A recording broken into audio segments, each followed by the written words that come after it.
நம்மளை கேவலமா பாக்குறாங்களே, அதே கேவலமான வாழ்க்கையை நம்ம வாழ்ந்துடக்கூடாது. நம்மள தப்பானவங்கன்னு சொல்லிக்கிட்டு இருக்கிறாங்களே, அதே தப்ப செஞ்சிடக்கூடாது. நம்ம ஒரு வீணா போனவங்கன்னு சொல்லிக்கிட்டு இருக்கிறாங்களே, அதே வீணான காரியத்தை செய்திடக்கூடாது. நம்முடைய நடக்கையிலே ஜாக்கிரதையா இருக்க வேண்டும். ஆமென் சொல்லுவோம். பாஸ்டர், நான் நல் நடக்கை உள்ளவனா நடக்கணும்னா நான் என்ன பாஸ்டர் பண்ணணும்? நான் ஒன்னு சொல்லிட்டா சொல்லுங்க. Self discipline. உங்களை யாருமே திருத்த முடியாது.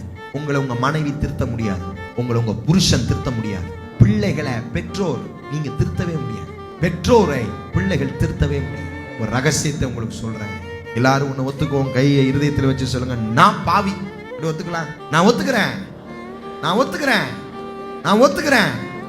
நான் திருந்தணும், நானே திருந்தணும். சந்திப்பின் நாள் ஒரு நாள் வருகிறது.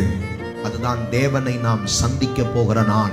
அந்த சந்திப்பின் நாள்ல புறஜாதிகள் நம்மளை பார்த்து அக்கிரமக்காரர்கள்னு கேவலமா பார்த்தாங்களே, அத்தனை கேவலமாய் பார்த்த கண்ணும் 2 கரங்களை உயர்த்தி தேவனை மகிமைப்படுத்தும்படி, நீங்களோ நல் நடக்கை உள்ளவர்களாய் நடவுங்கள்.